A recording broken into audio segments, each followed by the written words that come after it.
My first real crush was a girl named Rivers. That wasn't her real name, but that was what everyone called her. It was in 6th grade, and I was smitten.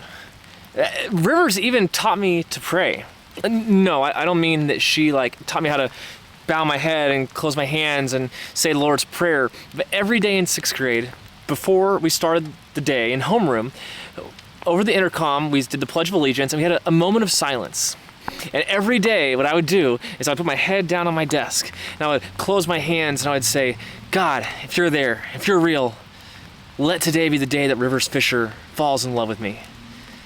And give me some sign, God, so I know, because if you give me a sign, then I'll tell her that I want her to be my girlfriend. And that sign never came. And the truth is, I had a lot of opportunities to tell Rivers how I felt, and I never did because I was terrified. I was terrified that she might find out and not like me. I didn't really get over that fear for a minute, by the way. It just kind of lingered with me all throughout middle school into high school, and eventually I kind of a little bit got over it. But that was what dating looked like when I was in 6th grade. That was the start of maybe I'd like to go on a date with somebody. It was Rivers in 6th grade, and I love looking back at that because it was terrifying. It was exciting and thrilling, all those butterflies in your stomach, and yet I was mortified that anybody would find out because it's scary to put yourself out there. Tell somebody how you feel.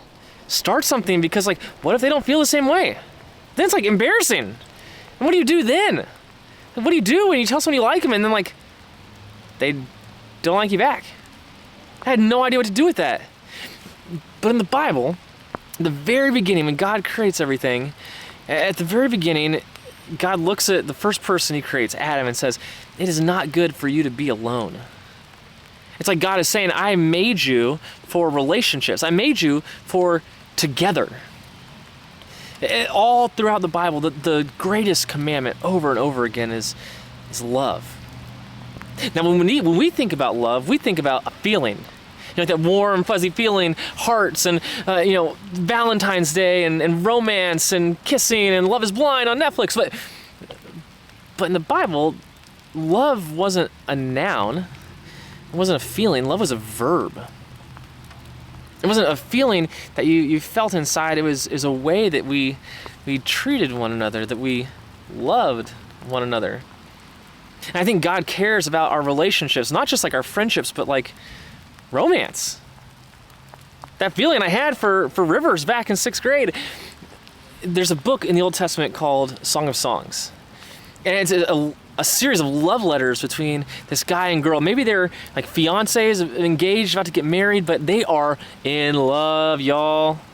It's the real thing. And so they write these love letters back and forth, and at the very beginning of the book, in the first chapter, in the first couple verses of the second chapter, there's these 3 Hebrew words that we translate as love. Ahava, raya, dod. Ahava is commitment. It's the word that describes the way that God loves us and we love God. It's all of us, all of ourselves, our commitment. It's I'm with you. Raya is the friendship, the joy, the fun, I like being around you. And dod is dod. It's the passion part of love, the romantic part, I want to kiss you on the mouth part. Dod is the part that's oh, I like you. I love you like you. And I think there's this idea that in Song of Songs, all 3 of these aspects of love exist because that's how we're made to love the people we're with. Because healthy relationships are built on a balance of all 3 of these things, like a stool with 3 legs. If you try to build a relationship on just one aspect of love, it's not going to stand. You might be able to sit on it for a while, but there's no stability there. There's no trust there. It's just, it might feel good for a second and then it's out.